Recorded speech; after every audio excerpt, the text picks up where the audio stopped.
Okay. Let's do it. Hi.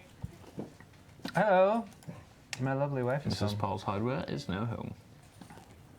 She has entered Starting. the building. Okay. Starting. We should be live like just about now. You know, momentarily. Yeah, it looks like we're live. Hi, More everyone. or less. Welcome to Awesome Hardware. This is a live show. We talk about technology, computers, computer building, PC gaming, other related subjects, as well as nonsense. Occasionally we discuss nonsense. But we stream every Tuesday evening at 5:30 p.m. Pacific time to twitch.tv/awesomehardware. We're streaming live there right now. And we're also streaming to my channel, Paul's Hardware. This is the second half of episode number 174 of Awesome Hardware, this live show. We have been consistently doing, except when there's holidays or CES 2019 that we just finished with. Actually, we've been kind of on hiatus for a good month now. Yeah. Because of Christmas, New Year's, CES, but we're back. Thank you guys for bearing with us. Thank you for watching us live. We have lives now. Yeah, whether you're watching YouTube or Twitch, we're glad you're here. Feels good to be back. And we're glad to be back. We spent the last week in Las Vegas, and that was an experience. Too long. It's always an experience. It's a long time to spend in Las Vegas. Yeah. But, you know, you've got CES to kind of distract you, so you're not spending the entire time, you know, Gambling it the up. cocaine and the hookers and the... Speak for yourself. You're right. Actually, there was no cocaine or hookers.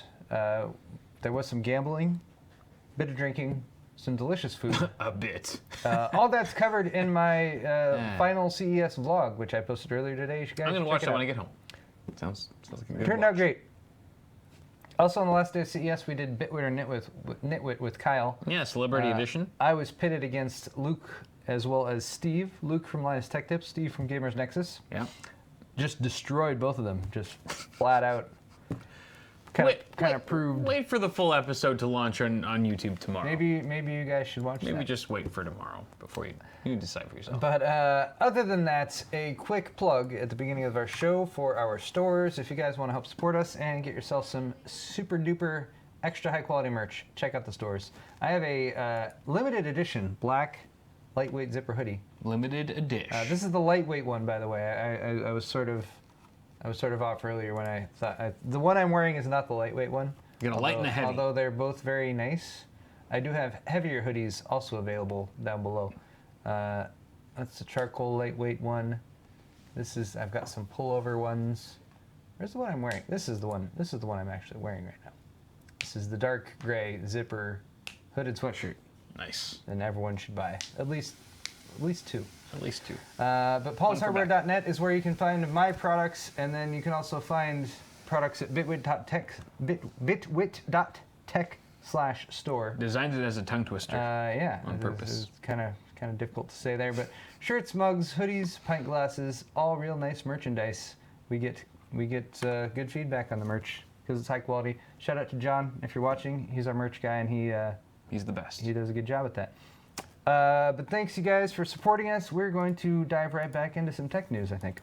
Yay! Wait, let me do the lower thirds. Yay! There it is. Okay. Oh wait, no, I changed it. Dang it. Where's your bottle opener? Bottle opener's Where's right the here. bottle opener that you can find on paulshardware.net? I changed the news lower thirds. That's never supposed to happen. What am I doing? 2019 It's is okay. a mess. It's been a month. Alrighty. Alright, as announced and promised at CES, just before CES, I don't know when they actually said this. It was like Sunday. NVIDIA today has released their latest driver, and the driver specifically is 417.71, and this unlocks FreeSync monitor support, variable refresh rate for GeForce graphics cards. For a very long time, because FreeSync is an open standard and FreeSync monitors typically cost less, and a lot of people were like, you know, NVIDIA, this is a standard that's been used for notebooks for various things. They could turn it on at any point, and a lot of people thought they just never were going to do that because NVIDIA has G-Sync monitors. G-Sync monitors actually have a chip in them. There's some other stuff that goes on under the hood, but a lot of people are like, you know, NVIDIA, you should just turn this on. NVIDIA has finally decided to do so. Now, it's not without some caveats. They do have a validated experience FreeSync monitor vetting process. And this was what they sort of talked about when they did the announcement at CES to sort of indicate Like, not all FreeSync monitors are badass like G-Sync monitors, by the way. G-Sync monitors meet very strict and rigorous standards for testing and everything. So NVIDIA went and tested something like 400 of the currently available FreeSync monitors. They validated 12 of them. Wow. 12 out of 400 were validated. Now, just to be clear, that doesn't mean that only those 12 monitors can be, you can turn FreeSync on with a NVIDIA graphics card. You can turn it on with any FreeSync monitor and any NVIDIA graphics card. I don't think there is a... I thought it was like 10 series and up, or Maxwell and up. Is it Maxwell and up? Okay, I take that back because I didn't look at the history. There was a... Is there a cutoff? Limit. Maybe There is a 900 series or 1000 series. Apologies for that, but I mean the 10 series is already from 2016, so it's not like that's... I think it's 10 series and up. 10 series and up. All right. Yeah. So for 10 series and up, you can turn it on, and you can go and activate it in the settings. Now, if you happen to have one of these special 12 FreeSync monitors that also meet the G-Sync standards and NVIDIA has given the green light for, it'll turn on automatically. If you don't, then you just have to go into the settings, right-click on Windows Desktop, go to the NVIDIA control panel, under Display, go to Setup G-Sync, check Enable G-Sync, G-Sync Compatible box, and select the active sync display that you're going to use, and then check Enable Settings for the display model box and click Apply. So, go into your settings and you can do that. There is also a follow-up by NVIDIA that if that setting is not available or if it's not working, you might need to go to Manage 3D Settings, click the Global tab, scroll down to Monitor Technology, select G-Sync Compatible in the dropdown, and then click Apply. And then it should turn on. So you've got a couple options here for actually enabling that. So having a G-Sync validated, NVIDIA validated panel, or FreeSync validated panel by NVIDIA just makes it easier for you to enable the feature when you pop in? It makes it easier, so it's plug and play. So Right. if you have the driver and you have the panel, it'll just turn on. It just works. Which is how a G-Sync panel typically works. If you have a G-Sync like this one back here, and the NVIDIA updated drivers, it just recognizes it's like, oh, G-Sync panel, right? NVIDIA graphics card, cool. G-Sync is on. Right.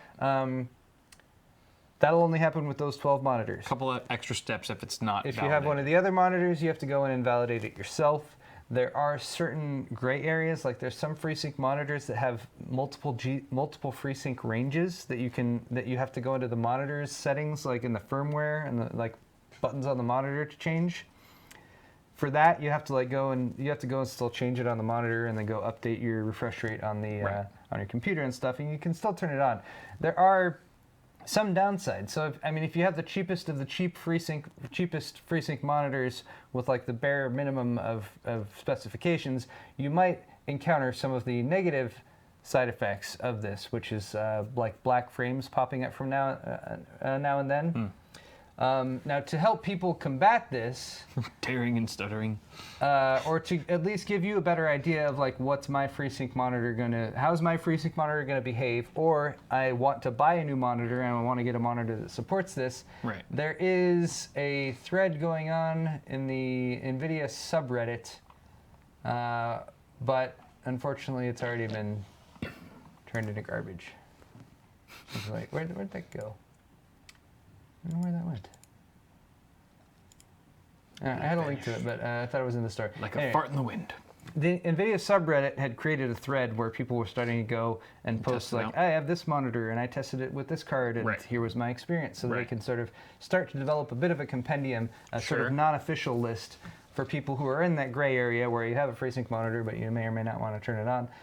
They had a shared Google Doc, and that it was editable by anyone, so someone went in and deleted all the stuff, or somebody else went in and always one asshole posted a bunch of offensive stuff on it or something like that. I'm not exactly sure what happens, but anyway. Didn't have school that day. This the driver just became available today, so we'll start to see people testing this with various monitors, and it's good news all around. Options. Because I think this is both going to allow people to have a variable refresh rate gaming experience, whereas before they couldn't afford it. And this should also hopefully start to put some pressure on some of those really high-priced G-Sync monitors and maybe bring some of those prices down. Yeah. Because, not everyone can spend $1,000 It also plus, kills some of monitor. the argument of like, well, buy an AMD card because you can get a FreeSync monitor for a lot cheaper than a G-Sync one. You know? It does, and maybe NVIDIA was starting to see that Yeah. be more of an impact on people's buying decisions. Right. It's always hard to say like what exactly the catalyst is that Yeah. causes these decisions to be made at the high levels that they need to be made at. Like this is probably Jensen's decision. I'm just speculating. Sure. Like right, it's probably his call on this. Maybe, I don't know. But Maybe. anyway, good news. Everyone download that driver, especially if you have a FreeSync monitor and an NVIDIA graphics card. More good news. This is what a great way to start off 2019 with two back-to-back good news stories. Yay! This one is about further potential price decline of DRAM. And we were talking a lot about just tech prices in general, especially in the last few months of 2018, because here in the U.S. at least we have some tariffs going on. Bullshit. That are, you know, causing some issues, but those have been delayed for various subcategories of products being imported and whatnot. But the point being, those have not impacted CPU component prices, at least not as of yet, probably due to the delay in the deal between China and the US for that. And on top of that, we have some market forces, just some natural market forces, which has been building over the past year or so, that are causing this as well. So this information is all according to DRAM Exchange, which is a division of TrendForce, so fairly reliable. They noted that DRAM prices had been stable. You know, they had dropped, but were stable from November to December 2018. December being the end of the year, and also post the the holiday rush time frame, orders are less, so that it wasn't a significant amount for them to actually make a forward-looking prediction on. But mainstream 8 gig modules were about $60 US each. In 2018? During that time period, November to December. Oh, yeah. 4 gig modules were about $30 US, and that's the monthly average. Mm-hmm. In 2019, already, just in the first couple weeks of January, both 8 gig and 4 gig modules have already dropped below those lows. So, for instance, 8 gig modules now are going for around $55 for an 8 gig DIMM. And this is, again, averages, and we're talking about bulk pricing by suppliers and OEMs. So Right. this isn't necessarily like I should exactly Retail. look for that price at retail, Yeah. but it's sort of an indicator for the overall market. The suppliers and OEMs in the DRAM market say that due to high inventory, weak demand, and a pessimistic economic outlook for the medium to long term, prices will likely drop 10% month to month in January. So looking at those $55 8 gig DIMMs, about a $5 or $6 drop. And that trend, they're looking to continue in February and March. So overall, in the first quarter, which is January, February, March, about a 20% drop is what they're anticipating, and that is up from their estimates, I guess, last month of about 15%. So about 5% more reduction in price in DRAM prices, DRAM being a vital component of computers and one that has caused like your budget builds to sort of potentially balloon out of like proportion when it comes to pricing, because you're like, oh, I could go with a 4 gig DIMM and just get by with the bare minimum. Right. But that's such a crappy situation to be in. Yeah. Oh, like 8 gigs, all right, that's passable, but then I gotta buy two 4 gig DIMMs. Right. Like, you really want 16 gigs, because then you can go with 8 gig DIMMs and give yourself more expandability option if you're going with a system that has 4 DIMM slots and everything. Right. So, again, just good news. If you're buying memory now or if you're buying memory next month, it sounds like the prices are low and they're going to continue to get lower. So, especially Sweet. if you were looking at memory over the past 2 years, sigh of relief there. I'm glad that's finally turned around. Moving on. YouTube has just changed how to navigate videos in its mobile app.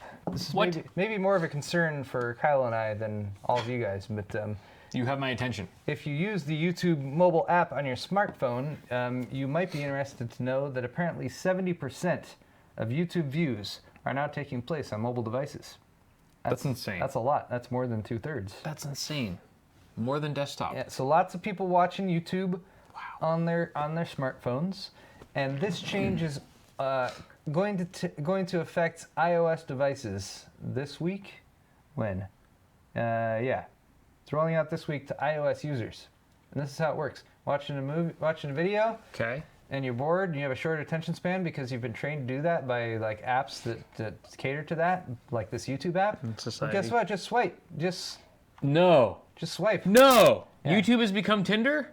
Tinder, then You just get swiped. Tinder, You just get swipe lefted? Swipe left, next video. You get swipe lefted. Exactly. No. Works, it's that easy. Works the same way if you're that's too in easy. vertical mode, scrolling through the comments or whatever. Just swipe to the side. I mean, it increases watch time. It's video. genius. It's a genius move on YouTube's part. Maybe for YouTube. Does it help us, though? No, absolutely not. Does it help us? Unless we're the one who's getting skipped too. People stay on our video. I spotted a few reactions to this. This one's from your average consumer, another tech YouTuber, and he calls it a retention killer. I saw a few people pointing at this as a retention killer. I mean, definitely. Like, hi, I'm this person, and thanks for watching. Swipe. Like, what? You did an intro with 5 words? I'm bored. Swipe. Dude, seriously. So anyway, it's just catering. This is just catering to like the short attention spans that we already have, and it's going to make them even shorter, which means that people are going to have to be like creators are going to have to be stepping up their games in like the first 5-10 seconds of their videos to like create these like ridiculous over the top grabbers. You know, because that's what we're headed towards. You're gonna have to have an amazing 5-second intro in all your videos, or you get a fraction of the revenue that you've been making in the last 10 years. See, somebody swiped off of this video while you were saying that because because it was actually interesting. It's too true. Not real and not like memey enough. Too you know, real. There weren't enough memes in that 3 millisecond time span. I will say that for some reason what this brought to my mind, and this is kind of random, but like when I was at CES, I only saw Linus once this year, and I didn't actually get a chance to say hi because he was across the room doing a video. Sure. It was at the Corsair booth, and I just watched him for like a minute. He was recording a video, and he had this thing. I don't even know what he had. He was just holding this thing, and he was so like animated, like his movements around and everything. He was talking to the camera like this thing here, and like I was just watching him. I was like that's intentional. I know that's intentional because he hasn't always moved and acted that way. Like is that what's required now? I need to flail my body around. If you take if you take that video or maybe a recent video of Linus's and you put it next to like a video, like a recent vlog of like Logan Paul's, you'll notice that they move and articulate their bodies in a way that is not human or natural, but yet it's kind of like watching a slow motion car crash where for some reason you're just seeing where this shit goes. Let's see where this ship sails to, because I've never seen anyone move like this before. I feel like Linus is very good at like, okay, the whole thumbnail thing. Like he had adopted these new types of thumbnails that were unlike anything that was done in the tech space, but had been existing for months, if not years, in other pockets of YouTube, like on vlogging channels and social commentary channels. He's very good at picking up on these tropes and these trends and applying it to what he does in the tech space. And so it seems foreign to all of us because I feel like even though we're in the tech space, it's kind of ironic that we're sort of a step behind as well when it comes to what the algorithm favors. And I feel like Linus has always been sort of first and foremost on that forefront of seeing what audience members, what viewers are attracted to. So it's really kind of interesting. I know exactly what you're talking about. This sort of over-the-top contorted. It looks like he's from Silent Hill, like one of those nurses, like, you know. Exactly. But hey, I'm fascinated. Chat, sorry about the peeking there. Kyle was imitating Linus, and you know what that leads to. I'm trying to. That's my New Year's resolution. Not that I've said anything about a New Year's resolution. I want to pay attention to chat. Chat's important. They tell you things. They let you know things. They do. All right. They're very helpful. Moving on. GamersNexus involved in an insane scandal. Leaking, coming out early, breaking all kinds of NDAs with a Radeon VII benchmark. Oh boy. Obviously a huge scandal here. Controversy. This being reported over on Reddit. GamersNexus exposed. Now here's what this actually is. This actually is a post from Steve. This is the original post. Radeon VII leaked. a Costa Rican YouTuber with the help of GamersNexus did benchmarks at CES 2019 without AMD noticing in their own showroom. Obviously, this video has been removed. It's just deleted, the thread has also been locked, and it has been responded to by Steve. So came across this. This has all happened within the past 24 hours or so. So just to clarify here, there was a YouTuber. He is from Costa Rica. He posted a video from CES. His name is Michael Quesada. He's a Spanish language YouTuber from Costa Rica. He made a video, very not serious, very joking. Now, I made sort of a joking video from CES talking about killer robots, and I was kind of nervous that some people might not realize that I was joking, despite what I hoped was a very obvious joke. How'd your kids? How'd your wife? So I put a big block text disclaimer at the beginning that this video kidding. should not be taken seriously. Just to be safe, just to be on the safe side. Michael apparently did not do that, but It's sad that you had to do that. his video, I know, it's sad that I had to do that. It took away from some of the humor. I would have rather not, but I also don't want to deal with anyone coming back. Of course. Especially some of the vendors I went to who like, our robots do not kill people. That's why it's sad. Like the one vendor I went up to where I actually asked him, I was like, so how many of didn't he, these like, just, like- would it take to kill a man? Just walked away, fuck you. He went from I'm happy to be talking to you and discussing my products to I'm never speaking to you again in an instant. You are now dead to me. Oh my gosh, there must be some sort of a faux pas or something It's probably amongst the robotics manufacturing community. It's probably the ninth time he got that day. Sorry again for the clipping. guys. Another one of these guys. Sorry. I turned us down Rip just slightly. ears. Sorry for the peeking. I'm peeking. It's my fault. Point being, when you make a joke, it's sometimes helpful, even though it detracts from the joke, to just be clear with some sort of disclaimer up front. Michael apparently didn't do that, and in his defense, he was talking about a bunch of stuff at the AMD booth. Like he said, he saw the security guard and he waited for 6 hours at the AMD booth studying the security guard and his routine, so he could later infiltrate and get access to the Radeon VII PC so he could run benchmarks on it. Which is clearly a joke when you understand that in context. Yeah, and I would understand that as a joke as well. What this is a language barrier type of thing, where Michael, English maybe not being his first language. So hold on. Okay. Michael's video is not the video that started to blow up. I looked at his video. It has 70,000 views or so. So I think it's done okay. Sure. But there was another video. So somebody took Michael's video, ripped it, and uploaded it on their own, and was like, this guy in GamersNexus with the AMD Radeon VII benchmarks, and that's what got posted to Reddit. So that video started picking up some steam. I see. People were like, oh my gosh, did GamersNexus actually go in and sneak into the AMD booth and run these benchmarks? Some asshole who poached sneak the them out and post them in breach of NDA and all that kind of stuff. The answer is no. It was someone else, a third party, a video. who re-uploaded Michael Quesada's video. Right. With a very different and misleading English headline that other people started to pull up. And I guess at some point he did make some fake charts or something in the video, so people were like looking at those and being like, oh, look at this Radeon 7. Well, good. I mean, I'm glad he, at least went all the way. Yeah. So that's how it went. But we wanted to let you guys know this because GamersNexus, obviously friends of the show, they, to our knowledge, they would never engage in this sort of nefarious activity. And Steve, of course, posted. Steve is active on Reddit. If Steve ever did anything like this, he'd be the first to admit that he did it. Yeah, he'd never hide anything ever from anyone. He posted a 4 or 5 point he'd take rebuttal full credit to this. He'd take full credit if he did anything like this. I like how he goes over the entire. We were in the AMD suite to meet with the CPU and GPU teams. I spoke with them in a side room while my video team took B-roll. We shot a news video in front of the AMD demo system. Anyway, Steve was very clear about his actual activities in the AMD suite. So basically, he did it. So Steve has everything's true. Actual Radeon 7 benchmarks. Okay, let's move on to the final segment for my half. Sure. Which is not mail time. Ask the Mail audience. time. I'm changing Ask the Audience. Oh, ask the audience. Ask the audience. Ask. So we're gonna poll you guys on some very substantive topics here. Since we just talked about the Radeon 7, let's start with that. Okay.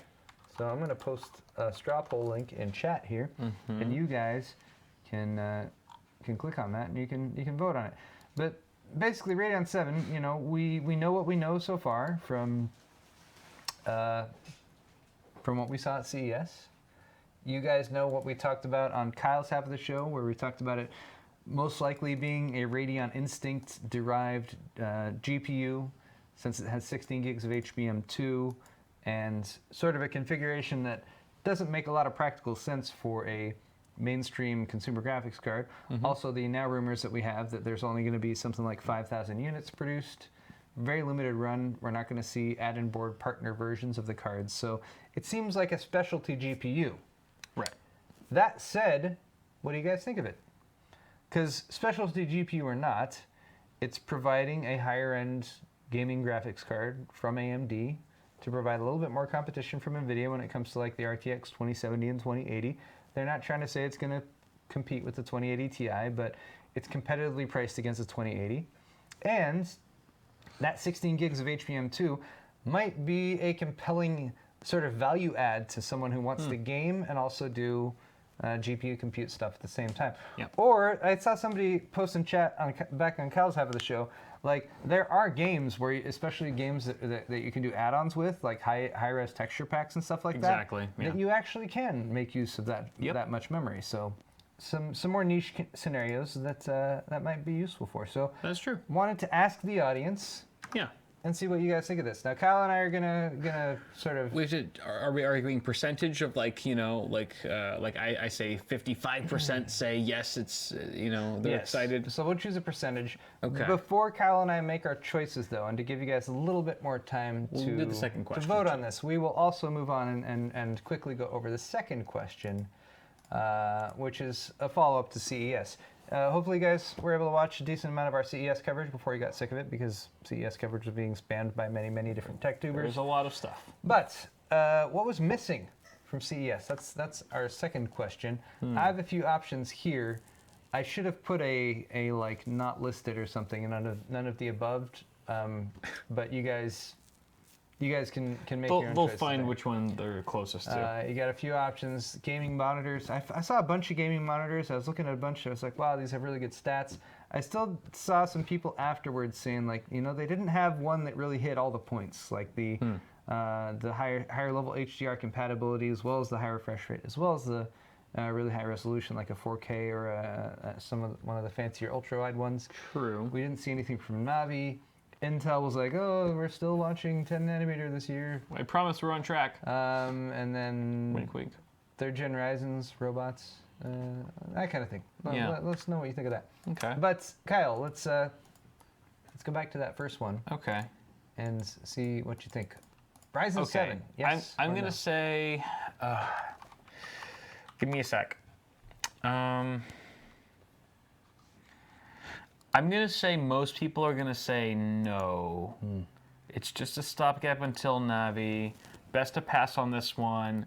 And I'm going to speculate that it's around 55%. 55%, you say? Yes. 55% Yes. say no. I'm going to say... Wait, so what am I saying? 56% say yes. Wait, Okay. Is that... You got to do it quickly, because now that I've said it and it's on stream, people are true. going to start voting accordingly. They're gonna skew the results. So you gotta pick quickly, otherwise it's going to be an All right, invalid so I'm just going to data choose. set. I'm just going to choose yes. I'm going to say yes is a higher percentage than no, Okay.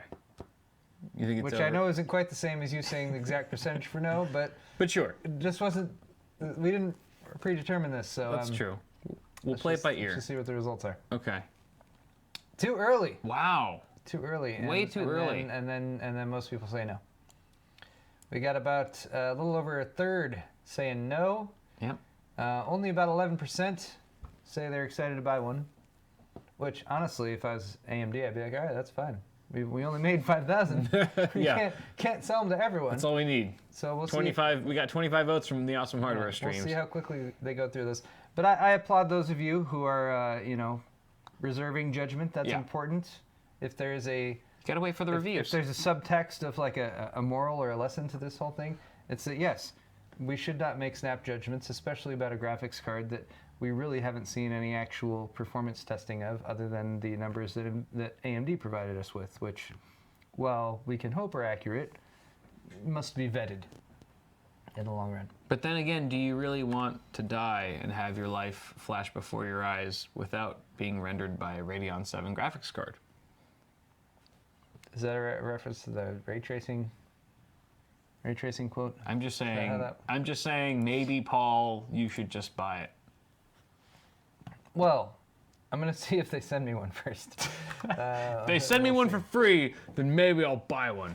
All right, final question that you guys can also vote on before we go over the second question. This one is just a straight up. This is just straight bloodbath. Who had the best CES 2019 coverage? Now, I feel bad because Definitely CNET. I probably could have included more here. I tried to go with people I saw or who were there with me, or like when I did a CES search on YouTube, the videos that came up and everything. So I know there's some missing here. Yeah. Absolutely, but you got all the important people. I think I got the most of the ones that I feel like you guys would probably see. You got the ones people care about. So feel free, and I think Kyle, for this one. Yeah. Can we argue ourselves? We're just gonna vote for what percentage you and I each individually got. Okay. And wow, we'll see who's closest. I'm gonna say. Well, no, you can't. Not yet. Okay. Not yet. Sure. We have to give people time. Okay. We can't taint their You're right. opinions You're with right. their opinion of our taint. Give them a sec. Give them a taint sec. You're right, Guido. BPS did have some excellent coverage. He I think he worked harder than I did. But all the smaller channels do. I know. All the big channels don't work. They don't actually do anything.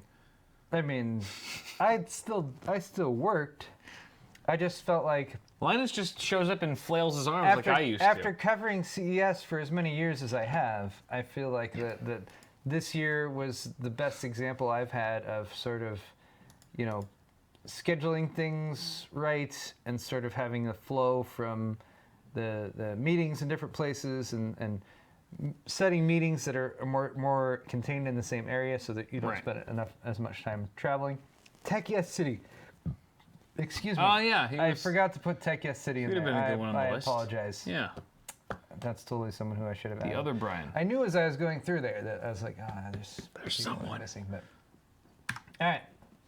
So what was missing from CES though? That's Booth the babes. question. Booth babes. All the booth babes, obviously. I mean, there could be many more booth babes, but I mean, it's Vegas. There's plenty of that candy if you elsewhere. want to go and pay for it. What do you think though? What was missing? Let's just we just get one. Sure, just pick one. Just pick one. I'm going to say Tech Tours dropping breaking stuff. Did not see I didn't- any of that. yeah. I saw all of everything else. I feel like there was a lot of Almost that everything going else. on. Yeah. I'm gonna say third gen Ryzen's. Just Would have been nice. cause. Oh, you get your vote in. I don't. Well, I'm not gonna Alright. actually hit vote. Third gen Ryzen's. Kyle says dropping and breaking stuff. Oh my god! Oh! Wow. Oh! Good guess, Paul. Because there was all that All that hype leading up to it. It's like hype, the leaks, quote unquote, supposed leaks leading up with and then we got blue balls. third gen Ryzen pricing. And we got super blue Well, balls. I had some thoughts on that, especially after discovering. Did you? Did you Sorry, have some sorry, thoughts? sorry, headphone users. Sorry. Had a moment of excitement I'll there. be quieter. Point being, though, especially after finding out that all of that information was bunk and not true, I was like, you know what? I bet that was seeded by not AMD. I bet that information came from a competitor. Sure. Because if there's one way to dampen enthusiasm about a product launching, To set the bar high. it would be to leak Overpromise. stuff that's overpromising, that's being like, oh, it's going to have all this stuff and be really, really inexpensive. And then people eat that up and like, oh my gosh, like, I'm so excited about it Right, now. right. And then it comes out and you're like, maybe it has really good stats from what was before, but the Right. stats compared to what you were told Exactly. by this leak, like that's why I was like, you know, bar's already been set. So, I mean, I have no proof of that or Be a anything. sabotage. I've heard some rumors here and there, so I'm not going to go too much further into that. All I know is that if I was in a position where I wanted to dampen the enthusiasm for an AMD launch, and I didn't have anything else to combat it with like, well, Intel's got this. That's how you would strike. That's probably the way to go. Because sounds pretty Intel-Luminati to me, Paul. But well, we'll see. You never know. We'll see. There's worse things that have been done in the tech industry. All right. Oh, yeah. Final question. Who had the best CES 2019 coverage? I'm going to say 5% for me. Kyle's getting 5%. I think I deserve at least a 5. I'm going to say... a good 5er. All right, so whoever's off by more has to pound the rest of their beer. Which I have 2 sips left. Say, you have a lot more to lose than I do. I'm going to say 11%. 11% for you. For me. It is your half the stream. Okay, we are catering to your fan base. All right. See. I guess that's fair enough. And I probably all of the Tech Yes City, votes probably went to me because he wasn't included there. True. So I gotta very similar to see him. what the results are. Oh, Linus Tech Tips. Linus Tech Tips. They did have very good coverage. They have a huge team there. They always do. It's very thorough. The TechLink coverage as well. GamersNexus. I only watched 1 or 2 of theirs, but they had some nice compilations. Right. As well as some stuff that wasn't the typical tech coverage about the case and vendors and the GPU vendors and everything. True. GamersNexus with the solid 20%. Coming in strong there. I would attest to that. I had 18. Hey, Kyle, you got were solid. very close. You had 6%. 6% there. We changed our content strategy. To be fair, our content strategy was nowhere near, what we were trying to do last year. You posted fewer videos this year. We went for less stress, more fun. CNET, Marquez, which I do not Austin regret at all. Got 0 votes. Wait, no, Damn. Austin had. No, I'm sorry, 2 votes. They probably only produced a handful of videos throughout the week. I did see APS. Like I saw Austin there, and then when I was doing CES 2019 searches, like a Marquez video popped up. So that's why I added them there. But well, okay, then I'll pound the rest of my beer. We're happy to be in the top 5. At least that's. I wasn't expecting to get on the list at all. The fact that I beat out Marquez, one of the top tech channels in the world, I feel very privileged. Yeah, you should use that in your. I'll gladly drink beer. When you're pitching, like doing ad sales for this year. I beat out Marquez better than Marquez Brownlee. On the official Awesome Hardware straw poll. All right. Rank number 1. Guys, that is going to wrap it up for my half of Awesome Hardware. Hey. So thank you all so much for watching, and we will be back again next week. We're back to our regular schedule. The week after next, though, we'll have to take another week off. But why? What? I'm going to be gone. Oh, you're going to be gone? Don't worry about it. Okay. Yeah, but we'll be back next week, so don't worry about that. Hashtag Blame Paul. In the meantime, we will be continuing the after party today, so the link to the after party is in this video's description. I should set it to public. I don't think I set it to public. I should do that. Not. But guys, thanks for watching. Hit the thumbs up button on your way out. If there's somebody who wants to do timestamps, we very much love when you do that. So thank you for that. Thanks for watching. We'll be back soon. Goodbye. Bien.